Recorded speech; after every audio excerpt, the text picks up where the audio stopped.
Grégory Jondo, Non, également, attendez. Grégory Jondo, moi j'aimerais également l'entendre, parce qu'effectivement, est-ce que c'est des choses que vous saviez pour le recrutement des magistrats et de la police?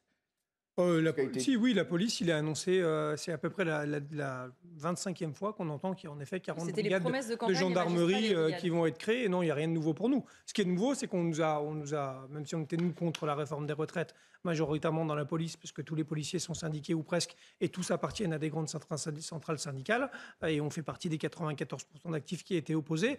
Ce qui est nouveau, c'est la censure du Conseil constitutionnel sur l'article 6 ou 10, qui concernait les jeunes policiers adjoints avec qui on devait prendre leur ancienneté, justement parce que c'est les smicards de la police, ils gagnent 1 300 € et ils sont engagés sur le terrain.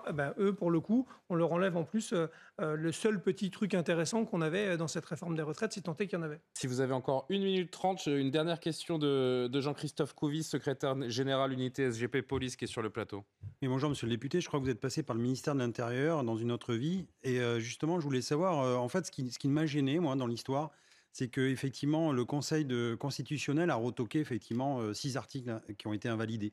Et dans cet article-là, il y a quand même un article qui touchait les plus humbles, les plus précaires d'entre nous, je parle des policiers, c'est les policiers adjoints. C'est-à-dire que ça leur permettait quand même de récupérer toutes les années de contractuels, j'allais dire, qui pouvaient cumuler après en étant titulaires et de partir dans une retraite plus tôt et bien méritée. Et donc, on voit bien, effectivement, encore une fois, que moi, ce que je ne supporte pas, c'est ce cynisme, parce que le Conseil d'État avait déjà émis des réserves et avait déjà, entre guillemets, retoqué ces propositions. Mais en fait, vous êtes allé quand même au Conseil constitutionnel pour faire croire que ça allait passer et pour gagner du temps. Et à la fin, encore une fois, tout le monde est floué et on repart sur une mesure qui est encore plus dure qu'elle n'avait été présentée.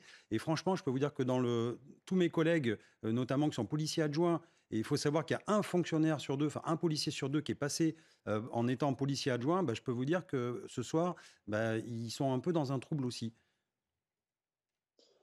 D'abord, monsieur, nous, on a le plus grand respect pour les forces de l'ordre. Il n'y a aucun gouvernement qui a fait autant en matière de moyens pour les forces de l'ordre. Et vous le savez que celui du président de la République, et singulièrement depuis Gérald Darmanin, est au ministère de l'Intérieur.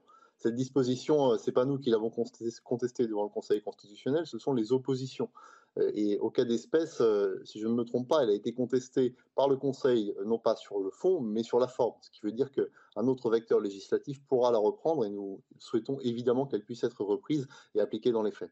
Mais en fait, ça fera 13 journées de mobilisation le 1er mai. Oui, mais 13, c'est... Pour ne rien obtenir. Oui, mais encore une fois... La loi est passée, promulguée. La loi est passée, promulguée, mais pour l'instant, le décret n'est pas tombé. Donc on sait qu'il y a encore ce laps de temps. Et encore une fois, il faut montrer on mouille la chemise et qu'on n'est pas d'accord. Et on respecte les lois et on va dans la rue parce que c'est la Constitution qui nous le permet. Et encore une fois, il faut que, vous savez, l'exécutif l'entende. Enfin, là, tout à l'heure, je regardais un petit peu, c'était un épisode des Feux de l'amour, quoi. On mettait une musique romantique derrière.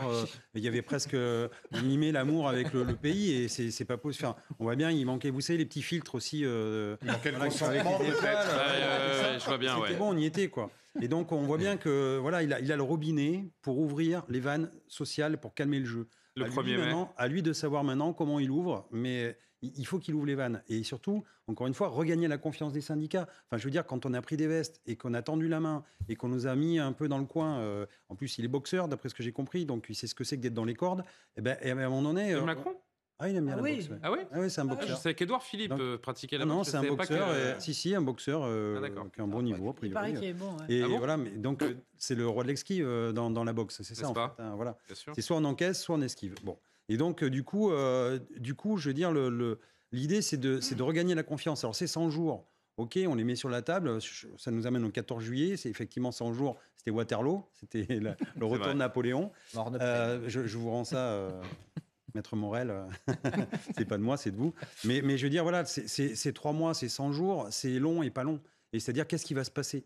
Et est-ce qu'en 100 jours, on va effacer l'ardoise ? Vous savez, l'ardoise magique qu'on a pour les enfants, en disant, c'est bon, allez, on se revoit autour d'un petit verre, on partage une petite bière et on parle comme si on était des bons copains, 3e mi-temps. Ben non, on voit bien que là, il va falloir quand même ramer un petit peu. Et je ne veux pas parler au nom de l'intersyndicale, mais... Franchement, quand on prend la température de tous les syndicats, encore une fois, on est tous dans la même barque, quoi.